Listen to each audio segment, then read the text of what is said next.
Senin партияң Кыргыздын тагдырына чычкан партия.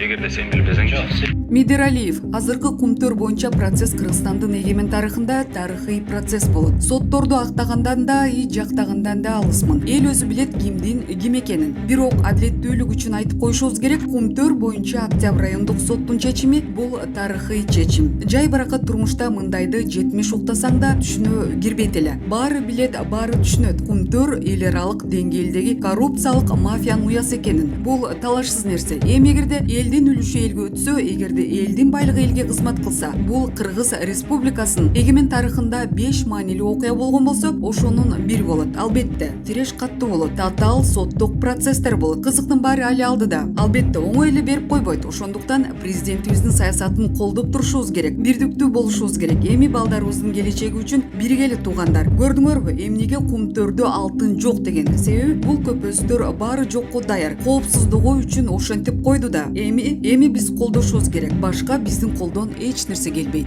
Эл чындыкты билсин. Жумшалиев менен Опунбаевдин кылмышына соки аралашканы үчүн бөгөт коюлду. 5-6 октябрдагы төңкөрүштө күч органдары элге карай ок атканы натыйжада жүздөгөн жарандар жарадар болушуп, Үмүтбектин өлүмү менен коштолгон. Андагы ички иштер министринин башчысы Кашкар Жумшалиев, УКМКнын төрагасы Орозбек Опунбаевдин жоопкерчилиги ушул күнгө дейин каралбай сайрандап жүрүшкөнү таң калтырууда. Бийлик кайдыгер кароодо, атайын билими бар юристтер эмес, карапайым эл да булардын кылмыш жоопкерчилигине тартуулуусун эчен ирет айтышты.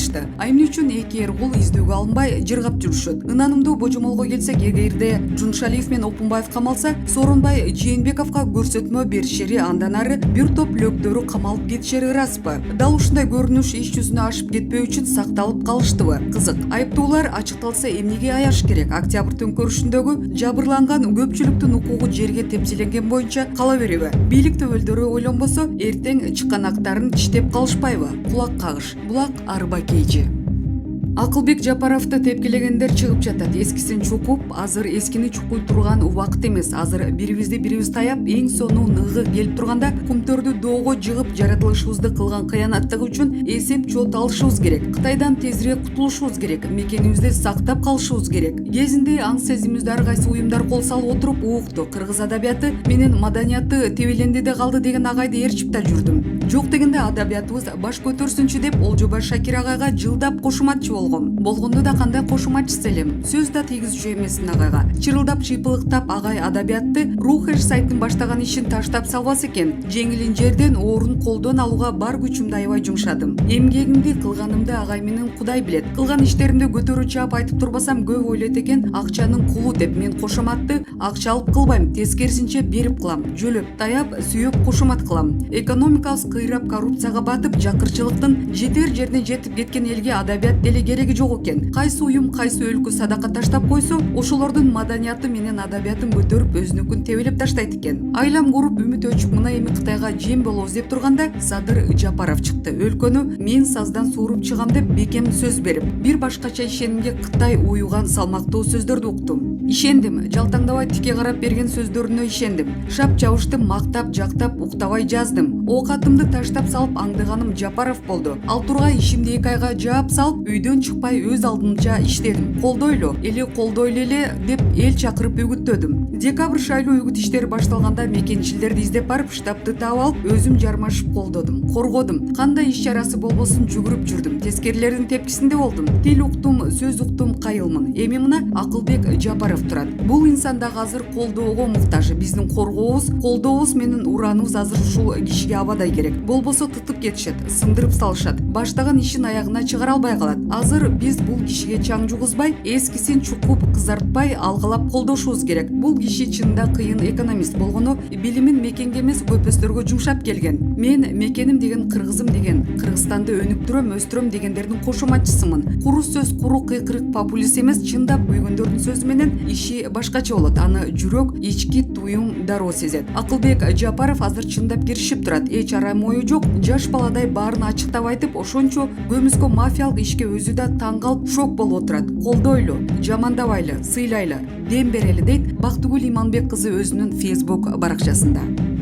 Матраимовдон үмүт кылган Каптагаев көлдүн 9-чу акеси болобу. Бир топ жыл мурун ойчул Ташкул Керексизовду Ысык көлдүн ар бир айыл өкмөтүнөн колдошуп, өкүлдөр келишип, Өрүктүдөн 8-чи аке катары шайлашкан. Каз катар боз үйлөр тигилип, таман чыкма жылкылар союлуп, улуттук оюндардын коштоосунда миңдеген эл шан салтанат көтөрүшкөнү эсибизде. Натыйжада көпчүлүк татыктуу тандоо жасашкан. Аке деген наамды Ташкул Керексизов өзгөчө из калтырган үчүн алганын билебиз. Эмне үчүн 9-чу аке болуп Эмилбек Каптагаев шайланышы мүмкүн? Мындай кадыр-баркка жетүү элге жасаган эмгегинин акыбети, аброюнан келип чыгат эмеспи? Жакында драматург Бексултан Жакиев өттү. Андан соң кыргыздын чыганы Ташкул Керексизов мезгилсиз дүйнө салды. Экөө тең ковид кеселинен кетишти. Дал ушундай улуу инсандарды узатуу аземинде Эмилбек Саламатович татыктуу эскерүү жасап, доклад окуганына күбө болдук. Орундуу кеби акыл чөйчөгүн тереңдиги менен коомчулукка жакканы байкалды. Мындан сырткары Райымбек Матраимовду жамандай бербей, мамлекеттик кызмат берип, эл үчүн иштетүүнү Каптагаев жазып чыкты. Коңгуроо катары какты да, бузуклардын бурмолосун татыктуу түрдө таканчык берди. Аныгында Райым мырзанын ток бейилдигин кризис менеджер катары кыйын шартта жол табарын байкаптыр. Баракелде. Негизи эле Эмилбек Каптагаев соңку жылдары саясий кырдаалга, экономикага дээрлик коомдук турмушка таасын баа берип, кыргыздын нарктуу аксакалдык жолун улап, кара кылды как жаргандай вазыйпасын аркалап келатат. Дымактуу ыргагы менен Ысык көлдүн 9-чу акеси катары көтөрүлсө жарашпайбы? Ар тараптуу акылмандыгы, карапайым элге жакындыгы менен аброю артса, салтка айланган бийик орду аныкталат да, туурабы? Булак Арба Кейчи. Дүйшөмбүдө Алматыдан Ысык көлгө күн сайын уча турган авиакаттам ачылат. Жаңыртылган авиакаттамдар санитардык эпидемиологиялык талаптарды дыккат сактоо менен жүргүзүлөрү айтылды. Казакстан Ысык көлгө жаңы авиакаттам ача турган Спутник Казакстан агенттиги кабарлады. Маалымат кылайык, 15 майдандарда Алматы Тамчы Алматы багыты ишке киргизилип, жумасына 7 жолу, башкача айтканда, күн сайын бирден учак каттап турат. Коңшу өлкөнүн Өзбекстан, Черногория, Нидерландия менен дагы жаңы каттамдарды ачып, андан сырткары Бириккен Араб Эмираты багытын мурдагыдан активдештире турганы кабарланды. Авиакаттамдар санитардык эпидемиологиялык талаптарды дыккат сактоо менен жүргүзүлөрүн баса белгилешкен. Булак Спутник Эжи. Бир нече президенттер, уюмдар Кыргызстанды айт майрам менен куттуктады. Орус айтка байланыштуу 8 өлкөнүн башчысы жана 3 эл аралык уюмдун жетекчилери куттуктоо жиберген. Бир катар мамлекеттердин башчылары жана эл аралык уюмдардын жетекчилери Кыргызстан элин жана президент Садыр Жапаровду Орус айты менен куттукташты. Түрк тилдүү мамлекеттердин кызматташтык кеңешинин башкы катчысы Багдат Амриев тынчтыктын жана ынтымактын символу болгон ыйык Орус айт түрк дүйнөсүндөгү боордоштук мамилелерди чыңдай беришин каалаган. Ал эми эл аралык түрк академиясынын президенти Дархан Кыдыралинин куттуктоосунда кыргыз элине тынчтык, бакыт таалай жана бакубат жашоо тилеген. Ислам кызматташтык уюмунун башкы катчысы Юсуф бин Ахмед Аль Усеймин биз Алладан Кыргызстандын өсүп өнүгүүсүн тынбай тиленебиз. Ошондой эле жалпы ислам үммөтүнө тынчтык жана эсенчилик каалайбыз деген куттуктоосун жиберген. Ал эми мамлекет башчылар Жапаровго чың ден соолук, ишмердүүлүгүндө жаңы жетишкендиктерди, кыргыз элине тынчтык жана гүлдөп өнүгүүнү каалаган. Катын жиберген президенттер Түркиянын президенти Реджеп Тайип Эрдоган, Бириккен Араб Эмираттынын президенти Халифа бин Заид Аль Нахаян, Казакстан туңгуч президенти Нурсултан Назарбаев, Казакстан президенти Касым Жомарт Токаев, Өзбекстан президенти Шавкат Мирзиёев, Түркменстан президенти Гурбангулы Бердимухамедов, Тажикстан президенти Эмомали Рахмон, Оман мамлекетинин султаны Хайсам бин Тарик. Булак Спутник Кечи.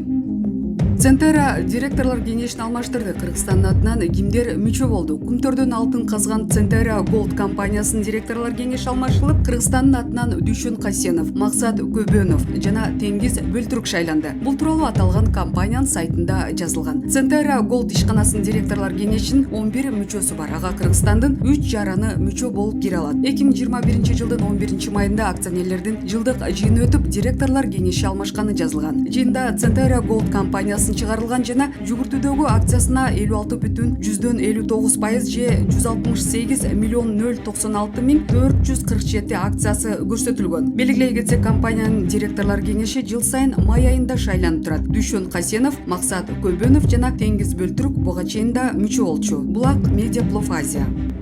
Алтынбек Сулаймановдун таасири менен Ош шаардык кеңешинин шайлоосу жокко чыкты. Соңку убакта мамлекеттик органдардын өзгөчө бышкан иштөө ыраттуулугу канааттандырбай калды. Буга мисалдар арбын кече токмоктогу аламанга катышкандардын жеңиши жокко чыккан, ал ыргак уланды. Ош шаардык кеңешинде Камчыбек Ташиевке караштуу Ата журт Кыргызстан партиясы үстөмдүк кылып, мэрди шайлоого киришмек. Тилекке каршы арыз даттануулар арбын жазылды. Жыйынтыгында бышкан орун басары Абдыжапар Бекматов шайлоону жокко чыгарууга салым коштур. Ушул көрүнүштөн соң президенттик аппарат бардыгына калыс кароого аракет жасаганын баамдадык. Анчейин келигишкен жок окшойт. Кызыгы Абдыжапар Бекматовду көмүскө шефи Алтынбек Сулайманов түрткүлөп максатына жеткени каңкууланды. Себеби Ош шаардык кеңешинде Бир Бол партиясы арта калган эле. Ошондо саясий жүрүштү түшүндүңөрбү? Биресе таза өтпөгөн шайлоону сындырышты. Булак арба кейчи.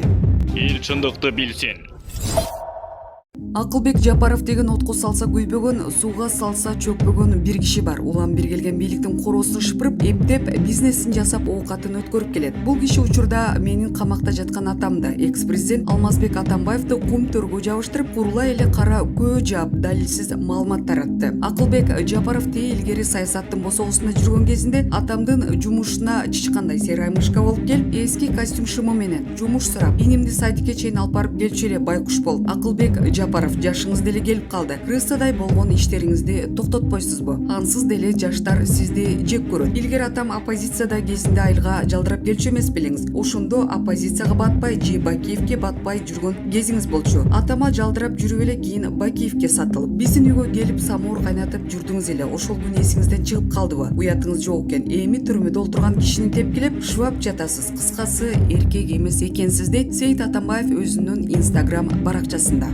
Атамбаевдин уулу кумтөр боюнча комиссияда айтылган айыптоону четке какты. Мурдагы президент Алмазбек Атамбаевдин уулу Сейитбек Атамбаев кумтөр алтын кенидеги ишмердүүлүктү текшерип жаткан мамлекеттик комиссиянын отурумунда атасынын дарегине айтылган айыптоолорго жооп кайтарды. Ал 13 майда Фейсбуктагы жеке баракчасына комиссиянын төрагасы Жогорку кеңештин депутаты Акылбек Жапаров курула эле кара көө жаап, далилсиз маалымат таратты деп жазды. 12 майда Жапаров комиссиянын отурумунда Центера компаниясынын 2011 жылы Кыргызстанга демөөрчүлүк акчасын президенттик шайлоого пайдалануу ыктымалдыгы изилденип жатканын айткан жана Атамбаев Алмаз Шаршенович шайлоо өнөктүк учурунда Центера компаниясынан $10 миллион алган деп билдирген. Кыргызстанда 2011-2017 жылдары башкарган Атамбаев азыр абакта отурат. 2019 жылы ал Крим Төбөл Азиз Батукаевдин түрмөдөн бошотулушуна байланыштуу камакка алынып 11 жылга кесилген. Мындан тышкары ал Кой-Таш окуясы үчүн да айыпталууда. Кумтөр боюнча мамлекеттик комиссия 12 майдагы жыйынында Кумтор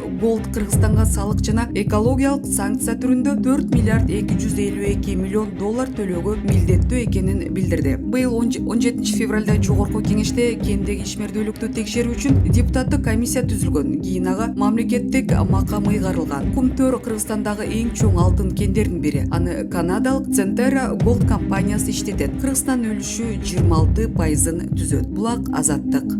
Эл чындыкты билсин. Эл чындыкты билсин. Түркиянын президенти Кыргыз элин жана Жапаровду Орус айт майрам менен куттуктады. Түркия Республикасынын президенти Режеп Тайип Эрдоган Кыргызстан элин жана Кыргыз Республикасынын президенти Садыр Жапаровду Орус айт майрам менен куттуктады. Бул тууралуу президенттин басма сөз кызматы билдирет. Бул ыйык майрам кол сунуу, бир тууганчылык жана сабырдуулук сезимдерин бекемдейт. Быйыл пандемия ислам дүйнөсүнө терс таасирин тийгизүүсүн улантып жатат. Мен ислам дүйнөсүнө туруктуулук менен бейпилчиликтин кайтып келүүсүн тилейм деп айтылат куттуктоодо. Режеп Тайип Эрдоган Садыр Жапаровго чың ден соолук жана албан ийгиликтерди. Ал эми боордош Кыргыз элине эсенчилик жана бакуатчылык каалады. Булак Медиа Центр.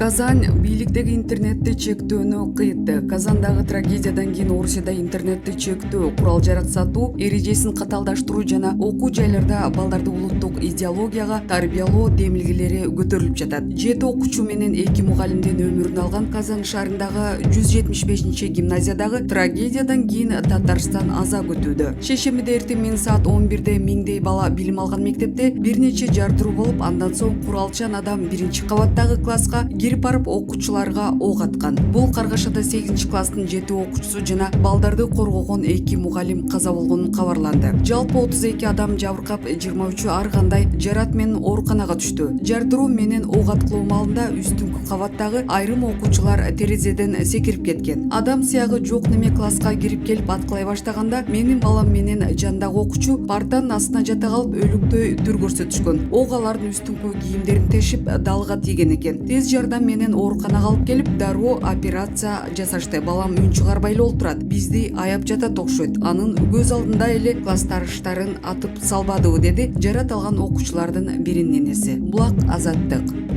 Эл чындыкты билсин.